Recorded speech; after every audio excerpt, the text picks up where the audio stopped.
It's a mixed emotional day today for us as the Grey Dawn project comes to an end and the keys are handed over to the new owner, Max, and his lovely family. You see, these custom works we do become much more than just a contractual agreement. They all start off this way as specifications and details are strategically put in place. But then, as the project begins, it takes on a life of its own and the journey begins. Grey Dawn is the dream child of a very special client named Max. Max isn't the guy who makes a phone call or just a visit and hands over his keys and says, "Go for it," but is very particular about how we are to make his vision a reality. Max bought the long wheelbase Range a few years ago off a good friend of his and an old client of ours, who we did some extensive work for over a decade ago. The Range was then powered with a supercharged 4.6 litre engine, a tough 4-speed automatic gearbox and a mix of cam and maxi drive driveline. Engineered on 35-inch tyres with stage 2 flares, back in the day this was a real standout vehicle.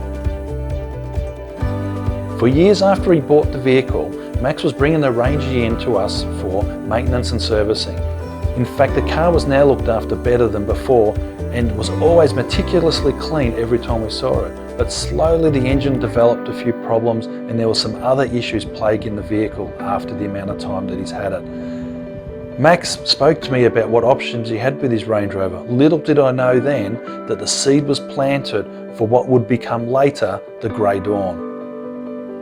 Shortly after this discussion, Max and I sat down where we hatched the starting specifications of Grey Dawn.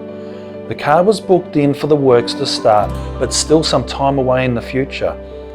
So we kept the Range Rover on the road until we were ready to receive it. When Max finally dropped the Range Rover off with us, I think we both knew at this stage this was going to be a pretty special, unique project. The specifications and build criteria was, in Max's words, urban tough. He wanted to alter the look of the Range from the tough off-roader it was now to a more street-based vehicle that looks menacing on the road but modern in its own rights. A tricky criteria to fill, and for the next 12 months, Max, I and the Les Richmond Automotive team would be bouncing ideas back and forth for each section. And we were lucky with Max as he gave us a lot of creative licensing so we could pitch ideas towards him. And slowly the Grey Dawn evolved into what you see today.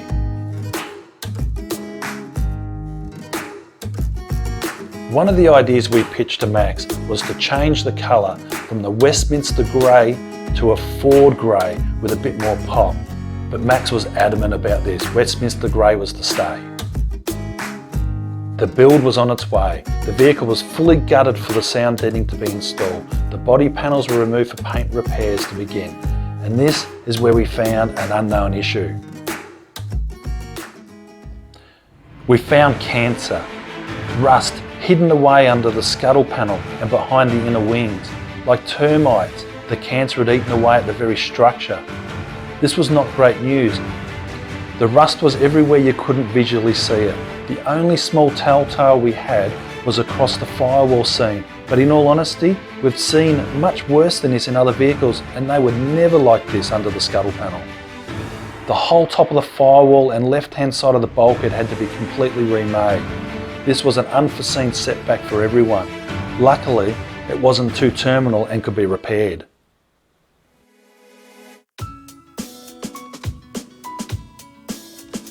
Some things Max asked for were very simple. Keep the interior close to factory with new reupholstered leather seats, losing the original blue-grey for a soft traditional grey leather.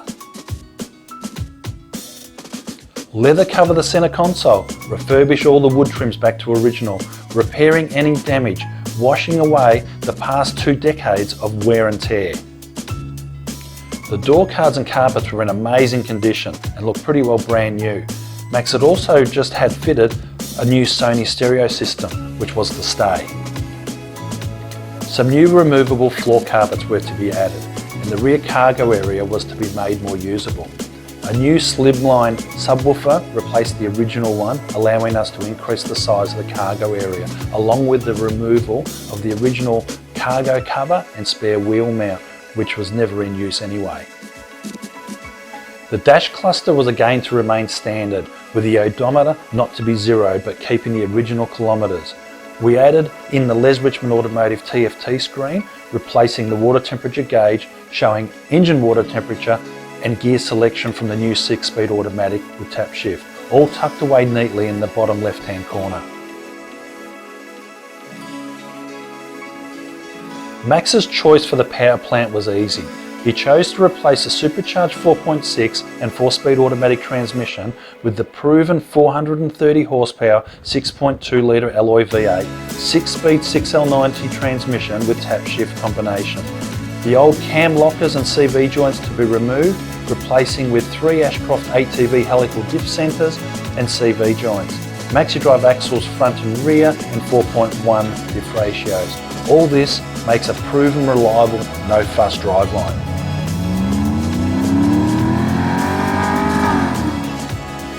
But the body and styling is where everything spectacular had to happen. Over the past 12 months, the overall idea did change for the better from the original plan. The urban tough desire had not changed in Max's eyes, but we wanted to create something even more unique, something that you don't see every day, and yet something really tasteful and up to date.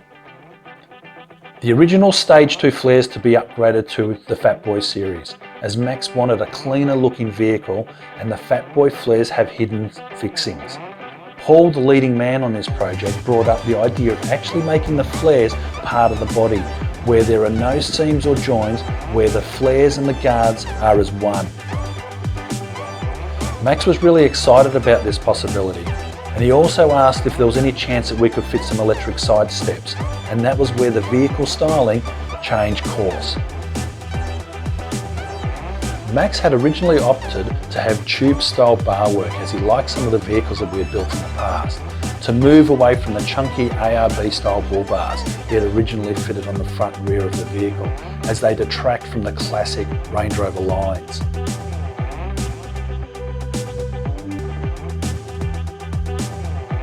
He came in for a visit, and with some discussion, the tube bars were out and factory bumpers and spoilers were in. This was a decision Paul and I would regret, as we did not entail the amount of work required to make factory bumpers and spoilers fit with 35-inch tyres and Fat Boy flares, to modify and manipulate them to look like they came out of the factory this way. But in the end, the product speaks for itself. The choice of wheels was always in keeping with the original vehicle's engineered 35-inch tyres. It was how to make them look modern, like they belong.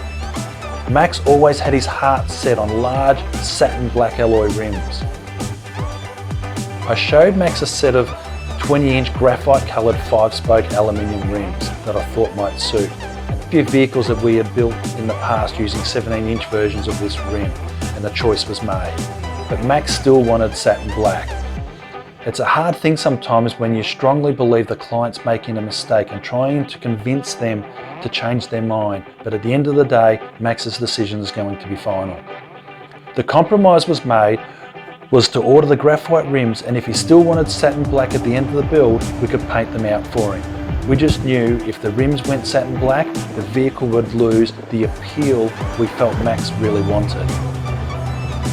After many months of discussions, messages, photos, and hard work and patience, Grey Dawn is finally finished, engineered and registered. With over 2,000 kilometres of testing, the Range Rover is ready for the road. Grey Dawn will be right at home in any situation Max and his family wish to embark in.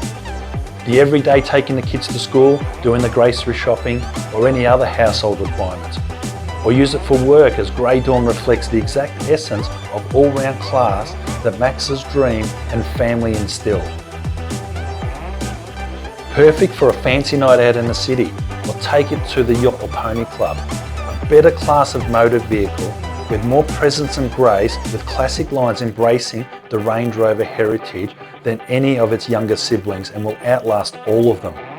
Bringing classic motoring into the modern day that is a one-of-a-kind, eye-catching mechanical masterpiece. And if that isn't the plan for the weekend, take Grey Dawn out for the country for some adventure, touring the highlands, or for a picnic, or just a leisurely relaxing drive down the coast. Doesn't matter where you go, every drive will be an adventure. As I said in the beginning, it's a mixed emotional day for us today as the Grey Dawn project comes to an end and the keys are handed to the proud owner, Max, and his lovely family. Not because we are not proud with the product that we have created, or that Max isn't overjoyed that his dream has come to fruition. These things is what makes everything worthwhile. But it is also sad in a way that as Grey Dawn chapter comes to an end, no more sending Max progress pictures and phone conversations, where the joy and excitement is heard in his voice as decision after decisions are made, as one thing leads to another and the journey of Grey Dawn comes to a close. This doesn't mean the end though. We have been fortunate and blessed to have been able to evolve Max's dream, creating a lifelong connection between us both professionally and personally, something well beyond just a contractual agreement, and we look forward to seeing Grey Dawn take Max and his family on many adventures in the future.